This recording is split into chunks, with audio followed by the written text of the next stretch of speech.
México. Eslabón entre los Estados Unidos y América Latina. Escenario de violencia, pero también un refugio de asombrosa diversidad. Lugar de migración a las puertas del sueño americano. Cuna de levantamientos históricos. Epicentro del narcotráfico.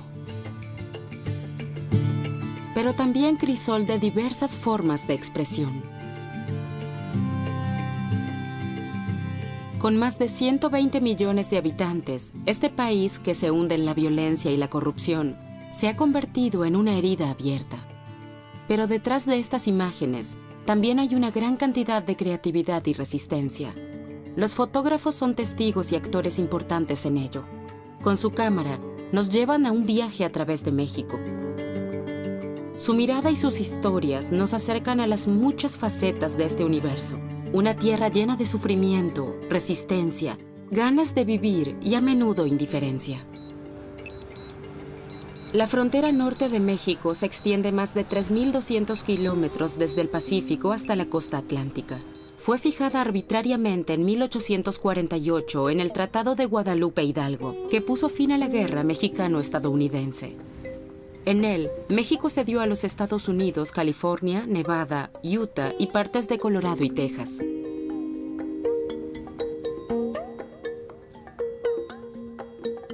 He fotografiado en distintas ocasiones la frontera, en distintas partes, Tijuana en particular. Este paisaje que es impresionante, porque tú ves el cerro, ves la naturaleza y cómo se interrumpe por esta franja. Entonces, esta idea de esta cicatriz en el paisaje, a mí se me imagina siempre como un cúter, ¿no? Una navaja haciéndole así y cortándolo. Además, de una manera de lo más arbitraria. Ahí tú puedes ver que no es una línea, sino que de repente baja y sube. El fotógrafo Francisco Mata Rosas camina desde Tijuana a lo largo de esta frontera desde hace 2 décadas. Con el tiempo, el reportero gráfico se abocó cada vez más a proyectos de documentación sobre este tema. Estos recorridos por 3.200 kilómetros por toda esta línea fronteriza, pues me han enseñado muchísimas cosas, en particular el romper con esta idea que se tiene en el centro de que todo el norte es igual. En su proyecto, intenta retratar la frontera a base de paisajes, objetos y personas.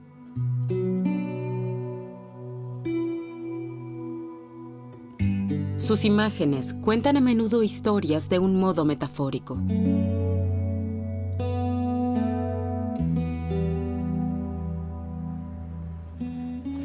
Y el muro que comienza en playas, aquí termina. Por eso me gusta este lugar. Además es chistoso aquí porque ahora estoy de ilegal en los Estados Unidos, regreso a México. Y ahí viene la border. Allá está, mira. La construcción del muro comenzó en 1994 con la Operación Gatekeeper, bajo el mandato del presidente de los Estados Unidos, Bill Clinton. Durante los gobiernos de Bush y de Obama, su longitud se duplicó a 2.500 kilómetros. En 2018, a solo unos metros del antiguo muro en Tijuana, el gobierno de Trump presenta el prototipo del nuevo muro.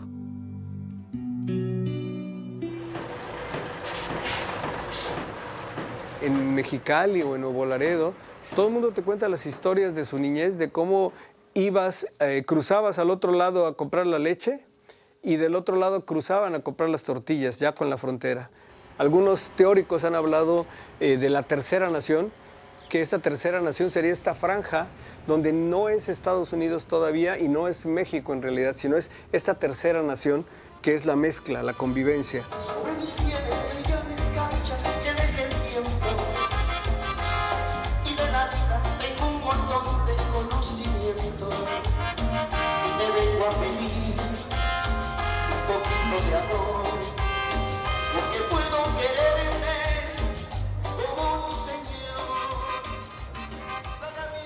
Tijuana en particular, que es donde nos encontramos ahora, es una ciudad que a mí siempre me ha parecido muy atractiva por todo lo que implica. Es una ciudad de arribo, pero también es una ciudad de tránsito, pero también es una ciudad que acoge a la gente que decide quedarse acá.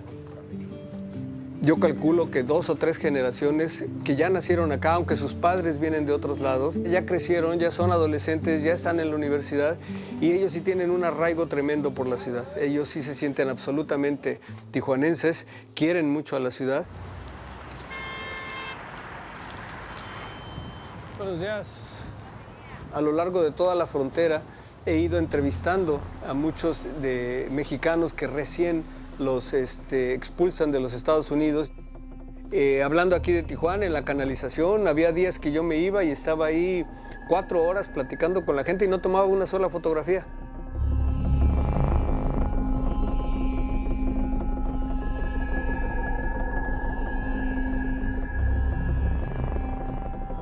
Un sector de la sociedad preferiría que no existieran los deportados que se vuelven indigentes y se vuelven drogadictos.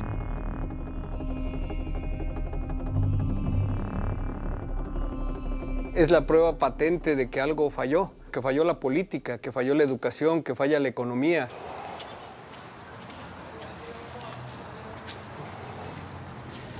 San Isidro en Tijuana es la frontera más concurrida del mundo. Todos los días pasan 70,000 autos y 20,000 peatones. Hay una fotografía que a mí me gusta mucho, que es exactamente en la garita de Tijuana hacia San Isidro, por donde cruzan los autos. Hay un tope que tiene marcada una línea que geográficamente está marcando la delimitación de los dos países. Arriba dice US y abajo dice México. Buenos días. ¿Cómo está? Trabajando un ratito. Sí, quiero tomar una foto de ese. ¿Me permite un segundito?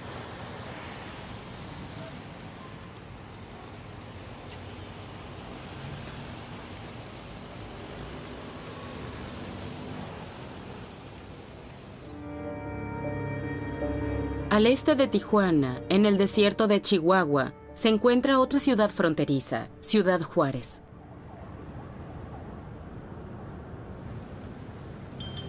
Desde la época de la prohibición en los Estados Unidos, aquí surgieron muchos bares y clubs nocturnos.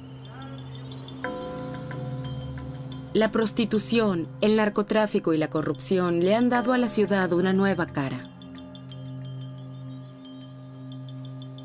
Mayra Martel nació en Ciudad Juárez. Después de sus estudios de fotografía en la Ciudad de México, regresó a su ciudad natal.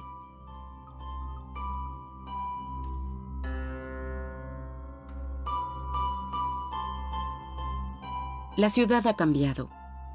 Muchos residentes huyen de la violencia entre los cárteles de la droga y el ejército, y las autoridades están tratando de limpiar la ciudad, demoliendo edificios en áreas problemáticas.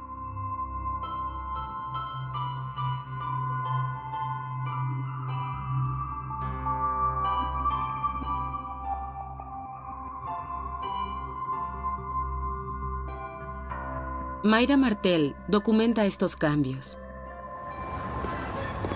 Su reportaje fotográfico la lleva directamente al tema que está en las mentes de todos los ciudadanos, la desaparición de mujeres.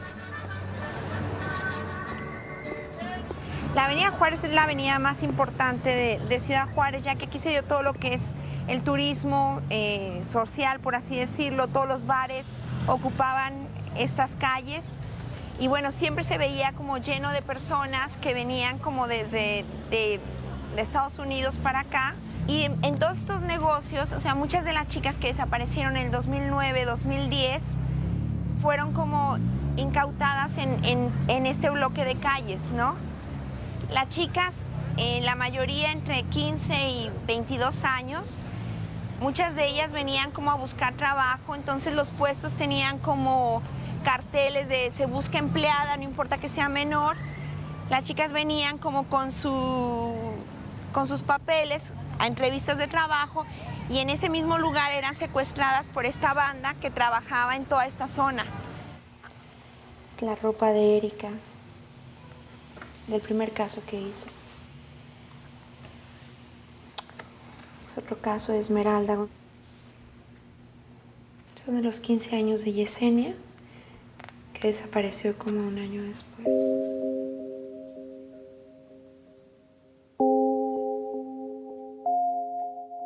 Mayra Martel investiga en archivos policiales y se encuentra con presuntos asesinos. Pero sobre todo quiere comprender la vida de estas mujeres y darles una identidad más allá de las estadísticas. ¿Qué vidas se esconden detrás de estos rostros? Hago la primera llamada, hablo con la mamá de Erika Carrillo y muy amorosa, sí, claro, ven a mi casa. Empiezo a conocer en ese momento a Erika, que no estaba, a través de sus cosas.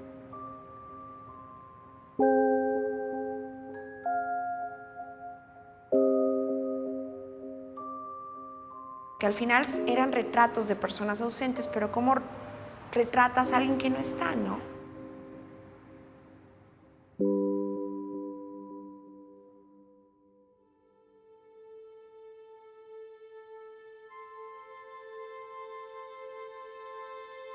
La mayoría de las mujeres desaparecidas trabajaba en plantas de ensamblaje estadounidenses que se establecieron en la zona fronteriza en busca de mano de obra barata. Vivían en los asentamientos en las afueras de la ciudad, que proliferaban al mismo tiempo que las maquilas. En febrero de 2012, un agricultor descubrió 26 cuerpos en el lecho seco del río Navajo, en el desierto de Chihuahua. 12 de estas jóvenes habían sido retratadas por Mayra Martel. Las investigaciones revelaron que habían sido retenidas en el Hotel Verde, en el centro de la ciudad. El Hotel Verde era el lugar donde se juntaba el cártel de los aztecas. Estos tipos agarraban a las chicas, las tenían en el hotel, las llevaban a domicilios privados, las prostituían en el mismo hotel y las llevaban también a cárceles estatales y municipales, ¿no? Las prostituían dentro de las cárceles. Mónica fue la primer como identificación que se hizo de los restos en el arroyo El Navajo y bueno, después se descubrió que estuvo aquí secuestrada en el hotel más o menos 4 meses.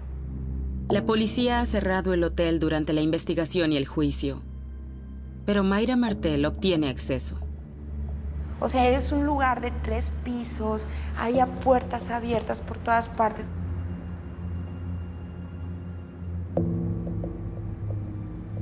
Lugares así como almohadas con sangre, el lugar era muy tenebroso. Eran las 6 de la mañana, o si llegaba la policía, me meten a la cárcel de una. Hice video, hice algunas fotos, pero iba temblando, ¿no? En 2015 comienza el proceso del Hotel Verde, uno de los pocos en los últimos años. Las familias supieron al fin lo que les había pasado a sus hijas. Cuando ya no querían trabajar, se las llevaban a Arroyo El Navajo, que eran las afueras donde las encontraron. Como no subía ningún vehículo, las amarraban del cuello, las hacían caminar más o menos 15, 20 minutos y arriba las mataban con piedras, le daban en la cabeza hasta que acaban de morir.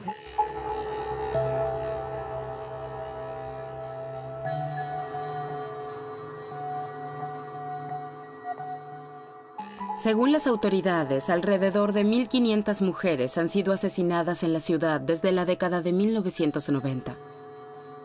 En Ciudad Juárez, también periodistas y fotógrafos son secuestrados y asesinados regularmente. También Mayra Martel fue secuestrada durante su investigación sobre los asesinatos. Terrible eso, pero salí como bien. Al final llegaron unos tipos, me subieron a una camioneta, me estuvieron como amenazando como 2 horas así, hasta que me soltaron por Anapra. Mayra Martel tuvo que abandonar la ciudad.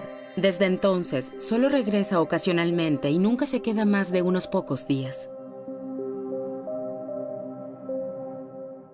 Y creo que mi trabajo siempre es una búsqueda, una comprensión hacia lo que nos está sucediendo, ¿no? Pero hay que tener también una comprensión de que como sociedad estamos fallando.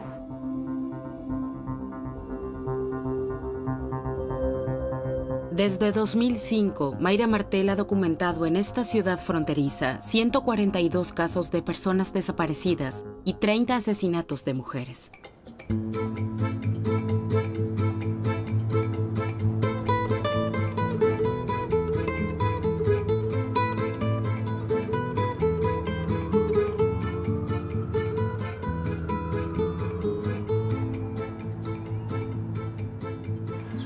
Continuamos nuestro viaje al epicentro del país. Con más de 20 millones de habitantes, Ciudad de México es una de las metrópolis más pobladas del mundo. En menos de 60 años, la concentración económica ha cuadruplicado la población. Los recién llegados provienen principalmente de los estados de Puebla, Hidalgo, Oaxaca y Michoacán, y la ciudad sigue creciendo. Desde la década de los 80, en los barrios más humildes reina la violencia y la criminalidad de bandas. Federico Gama lleva más de 30 años fotografiando a los jóvenes marginados. El foco de su trabajo es la violencia en un contexto urbano de migración. Yo vivo aquí en la Ciudad de México. Nací en uno de los barrios tradicionales de la ciudad, Tacubaya.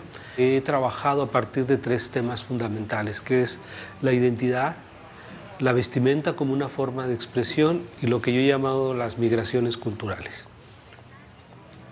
Que estos proyectos finalmente casi son autobiográficos, porque suceden en los barrios donde yo he nacido, los personajes que yo he conocido. Me tocó vivir el proceso de lo que es ser chavo banda en el barrio. Pero a mí lo que me parece más interesante en esta idea de lo que yo llamo las migraciones culturales, donde no solamente viaja la persona, sino también viajan las ideas, la forma de pensar, la forma de entender el mundo. Son las fotos del libro de Cholo Salanesa.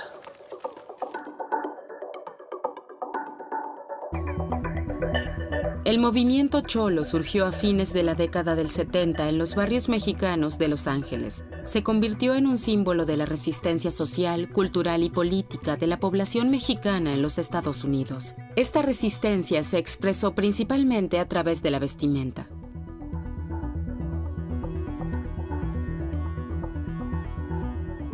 A principios de la década del 90, la cultura cholo se extendió a México. Federico Gama ha documentado estos cholos en uno de los barrios obreros de México.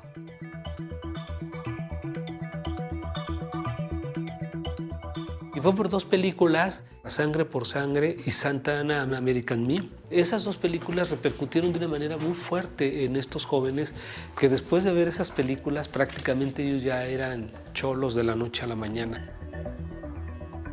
Para ellos, el ser americano, el sueño americano de ser como Santana, de ser parte de una banda o de una clica.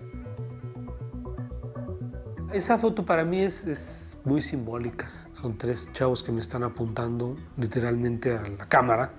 Esto habla un poco de la confianza que tenemos mutuamente.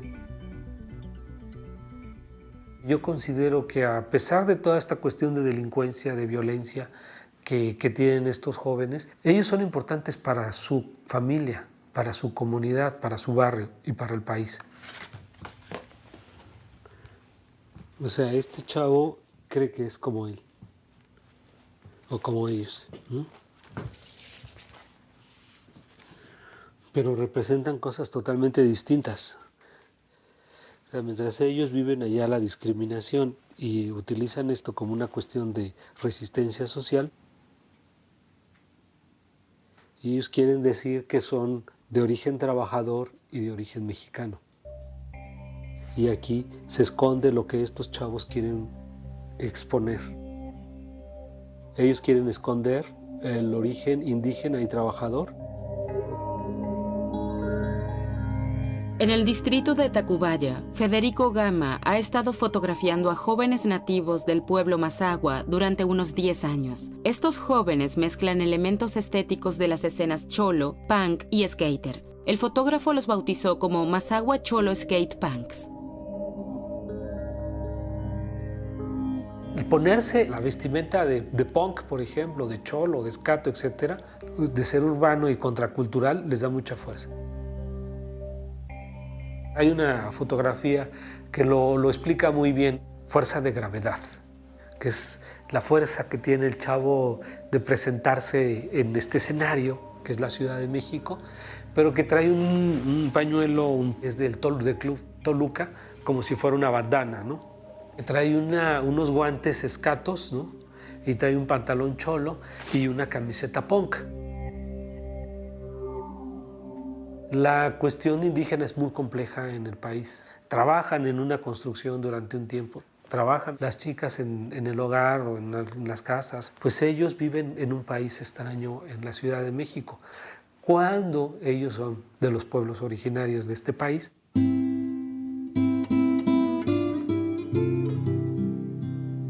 La zona Mazahua, podría decir que están a 150 kilómetros de la Ciudad de México. Esos eran los que picaban las piedras de lo que hicieron la gran Tenochtitlán. Dice, lo hicimos durante generaciones. Ellos, y me lo dijeron las propias señoras mazahuas de allá, dicen, nosotros hemos sido los constructores de la ciudad desde la época prehispánica. Fuimos pueblos dominados con los aztecas y ahora seguimos siendo pueblos dominados con los capitalinos. Buenas tardes. Andamos buscando a la güera que luego anda... Acá está.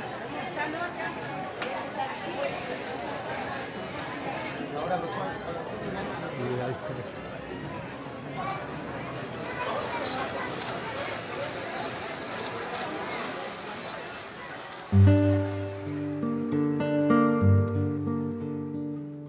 Ellos personifican la actitud del chavo contracultural.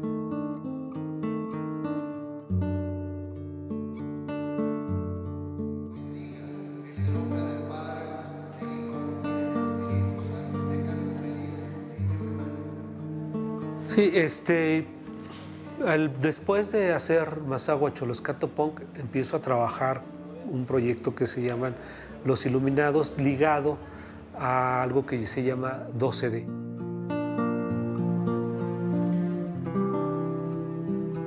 Es trabajar con la Virgen de Guadalupe y los jóvenes que van como peregrinos el 12 de diciembre a la Basílica de Guadalupe a rendirle tributo a la Virgen mestiza.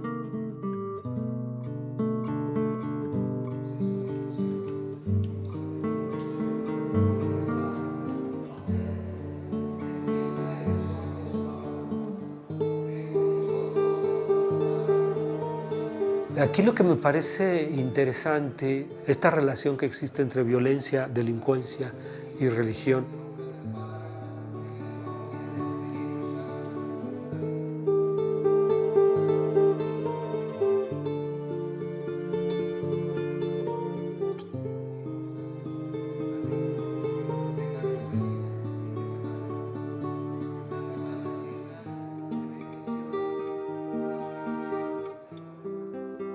Y entonces los jóvenes, yo creo que hay una especie de desencanto, por un lado social, pero por otro lado hay una especie de fanatismo, es decir, hay un regreso hacia la religión.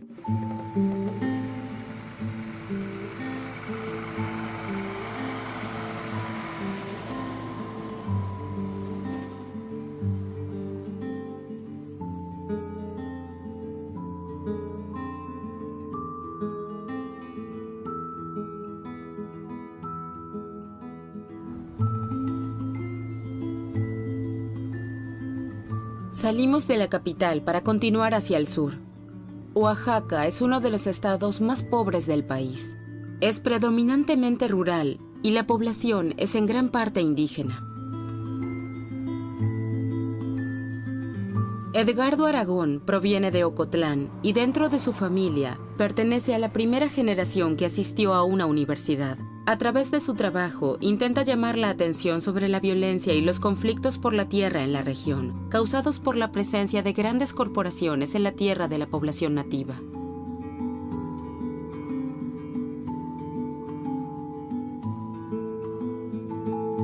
En sus trabajos combina videos, fotos y pinturas. Como en Mesoamérica, el efecto huracán. Desde 2007, los países de América Central han estado planeando construir una ruta de transporte en el Istmo de Tehuantepec para competir con el Canal de Panamá. En el centro de este proyecto está la construcción de un corredor de energía eólica. Hoy en día hay casi 1.300 aerogeneradores en el Istmo. Y muchas veces la paradoja que se encuentra en lugares como el Istmo de Tehuantepec y ves estas grandes rotores eólicos generando energía limpia y que si tú vas pasando por ahí podrías pensar es un paisaje bellísimo. Pero en realidad si tú te pones a rascar un poco más abajo de eso puedes encontrar lo mismo de siempre en un país como México, ¿no? Despojo, violencia, muerte, desplazamientos y sobre todo muchísima desigualdad. Los parques eólicos se construyeron en terrenos de propiedad comunal, una modalidad que se introdujo después de la Revolución Mexicana de 1910 para limitar el monopolio de la propiedad de la tierra. Con la reforma constitucional de 1992, estos terrenos volvieron a ser privatizados nuevamente. Entonces eso ya ayudó mucho a que las empresas eólicas se instalaran en el istmo de Tehuantepec sin ayuda de nadie, ¿no? y sin empujar realmente mucho. Simplemente sobornando a las autoridades locales con muy poco dinero a cambio de que expulsaran prácticamente a la población.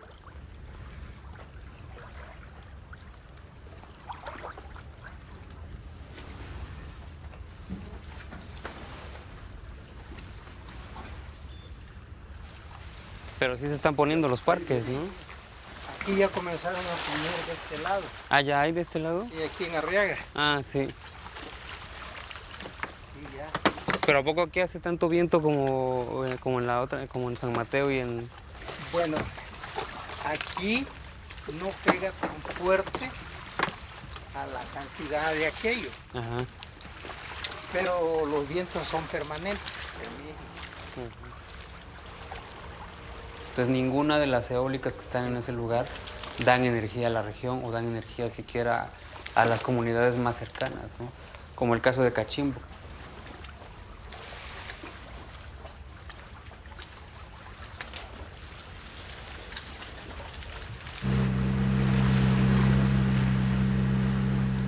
Cachimbo está a 8 kilómetros de una central eléctrica de parques eólicos, pero ellos no tienen energía eléctrica, ¿no?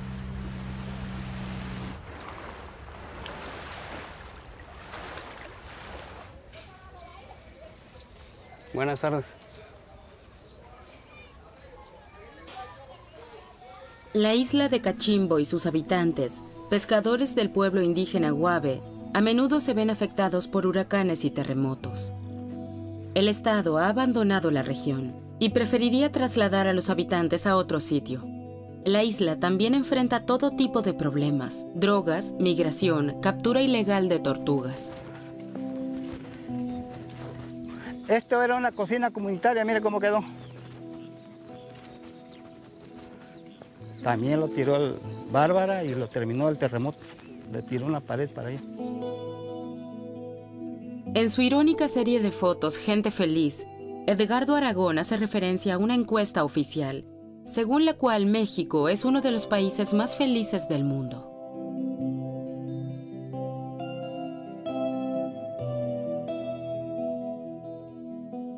¿Por qué no vienen a vigilar las playas? ¿Por qué no hacen su trabajo? Es donde está pasando realmente. Es donde está pasando todo lo malo, todo el crimen organizado, las drogas. ¿Qué le hacen? Nada. Tiene dinero, sale fácil. Claro. Y el pobre que no tiene dinero, ahí te vas a quedar. O sea que la ley no es... Es como aquel que dice, está del lado de quien tiene. Claro. Y si no tienes, pues ahí te quedas. ¿Cuántos inocentes están metidos en la cárcel por cosas que no vale la pena?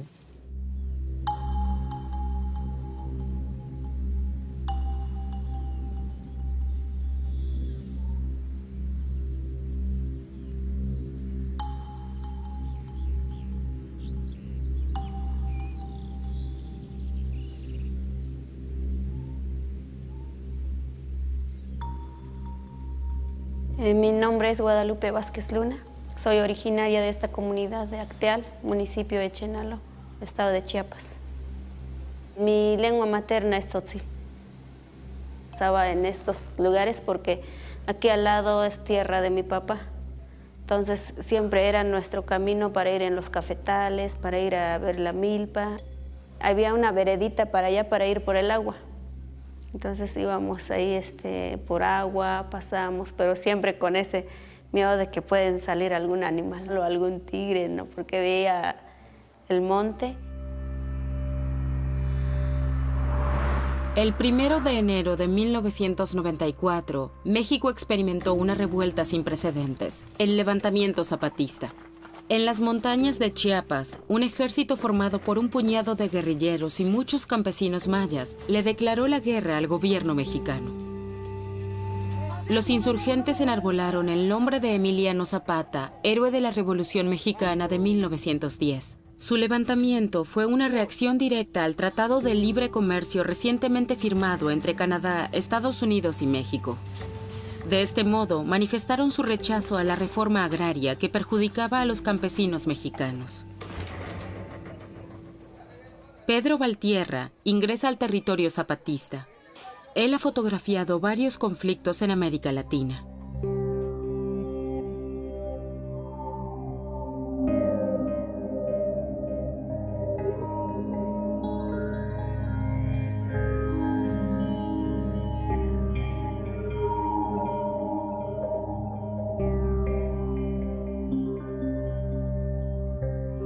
Conocí a Chiapas, conocí a Guatemala, El Salvador, Centroamérica.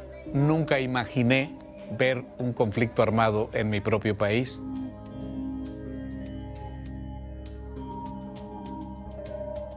Llegamos el día 3, estaba todavía la situación complicada, había disparos, había enfrentamientos. Fuimos a Ocosingo y me tocó ver ahí a los zapatistas muertos. Fotografía del subcomandante Marcos, que es una de las primeras fotografías que yo le tomo, se hace en la realidad en una de estas conferencias que sale a recibir a los periodistas. La lucha entre los zapatistas y el ejército del gobierno duró 12 días. Entonces el gobierno se mostró dispuesto a negociar. En febrero de 1996, las negociaciones culminaron en el Acuerdo de San Andrés. Pero después de una feroz campaña contra los insurgentes, el gobierno arma a las milicias antizapatistas, fomentando así deliberadamente una división entre anti- y pro-zapatistas, que alcanza su punto máximo en 1997. Es una estrategia común en distintas partes del mundo donde se han dado este tipo de luchas. Los preparan no para que no haya un conflicto directo, sino para que haya pleitos entre ellos, para que se enfrenten, para que se dividan. Es una estrategia a largo plazo que puede durar muchos años, 20, 30 años, como en este caso. Muchas familias se vieron obligadas a abandonar sus tierras y buscar refugio en campos de refugiados. La población de Acteal es hogar de varias comunidades vecinas que huyen de los ataques de grupos paramilitares. El padre de Guadalupe Vázquez Luna, el maestro de religión de Acteal, organizaba el alojamiento de los muchos refugiados. El 22 de diciembre los reúne en la iglesia del pueblo para ayunar y rezar. Los disparos lejanos parecen acercarse cada vez más. Veíamos las balas pasar encima de nosotros, como atravesaban árboles. Y yo recuerdo mucho cuando mi papá dijo, imagínense que esa bala atraviese nuestro cuerpo. Si con tanta facilidad atraviesa un árbol, ¿qué será de nuestro cuerpo, no? Lo último que recuerdo fue cuando le disparan a mi mamá en un brazo. Y veo a un paramilitar enfrente como a, no sé, a unos tal vez 10 metros. Y le disparan a mi mamá. Y yo me levanto gritando, ¿no? Ya no le tenía miedo la bala, ya no tenía miedo a los paramilitares. Sino mi mente se concentró en que ya estaba perdiendo a mi madre. Empezaron a gritar los niños, a llorar los niños, los gritos de quejido de dolor que sonaban era de una manera muy impresionante, tan traumatizante, ¿no? Entonces yo, pues ese es lo último ya que vi. La masacre dura, como ya lo hemos dicho y como está en los testimonios periodísticos, dura prácticamente todo el día. Es una cacería. Yo como fotógrafo de prensa, que me ha tocado estar en distintos conflictos, nunca había oído, visto, ¿no?, una masacre de esta naturaleza. Hay 45 personas asesinadas, masacradas. La historia está contada, llegan a la iglesia, matan mujeres, niños, hay 4 mujeres embarazadas y 3 de ellas les abren el vientre para sacarles a los hijos. Cuando se da la masacre, el ejército acerca de Acteal y el ejército no actúa, deja que siga la masacre. Guadalupe, su hermano y sus 2 hermanas son los únicos sobrevivientes de la familia. Encuentran refugio en un campamento zapatista. Otros sobrevivientes van al pueblo vecino. Pedro Valtierra va allí como corresponsal de un periódico que informa permanentemente sobre el conflicto. Y entonces aquí era la bajada, las casas del campamento donde estaban me acuerdo que había.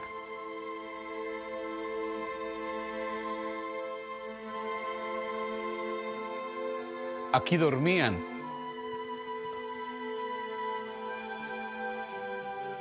Se dormían aquí y todo.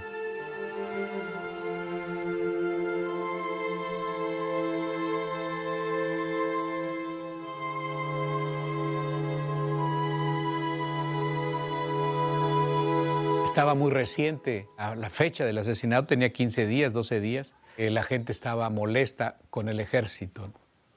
Eran parientes de los 45 personas asesinadas en Acteal. Identificaba al ejército como el enemigo principal y no querían que estuvieran aquí cerca, ¿no?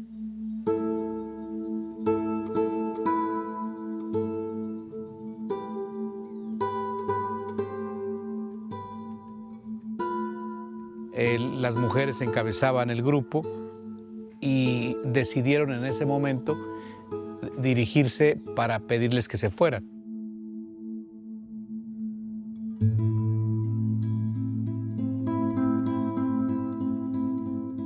Poco a poco se fueron acercando.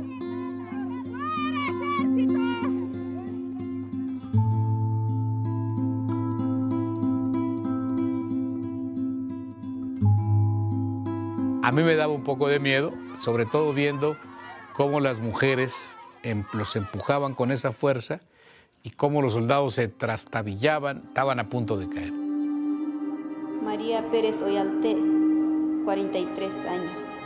Marta Capote Pérez, 12 años. Rosa Vázquez Luna, 24 años.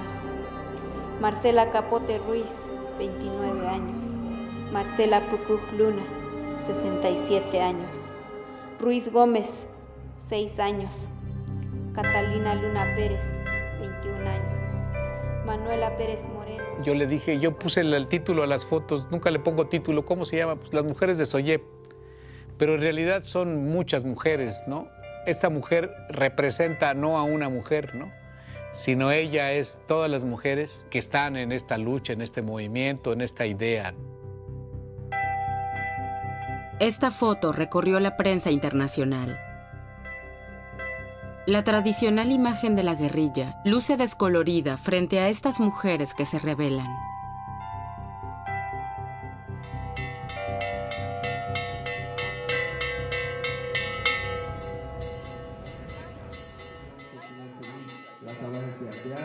Nos encontramos construyendo nuestra autonomía. Los mismos malos gobiernos perpetran a través de sus instituciones, funcionarios y policías, no solo suceden contra hermanos otomis o mayas, sino contra muchos pueblos originarios de México. Pues bueno, ya están liberados los que participaron en aquella masacre. La autoridad del gobierno ha determinado que no hay castigo mayor, de tal manera que están libres. Casi no hablé de eso, por lo mismo que es recordar y es volver a vivirlo. Si no lo digo, si no lo hablo, esto se va a quedar justo donde el gobierno quiere, en el olvido. Guadalupe Vázquez Luna es ahora miembro del Consejo de Gobierno Indígena, cuyo objetivo es promover la autonomía de las comunidades indígenas.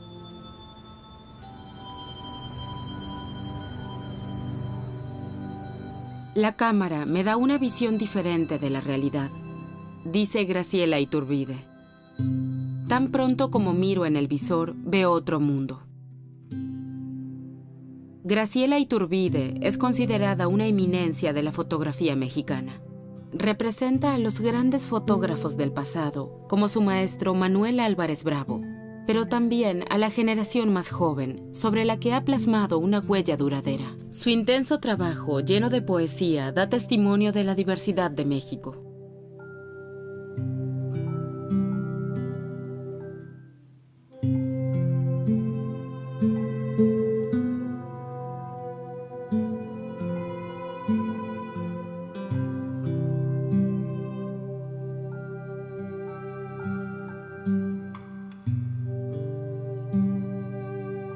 Yo siempre digo que mi cámara ha sido el pretexto para conocer la cultura de mi país. He logrado conocer mi país, diferentes culturas, porque México es muchos Méxicos, muy diferente.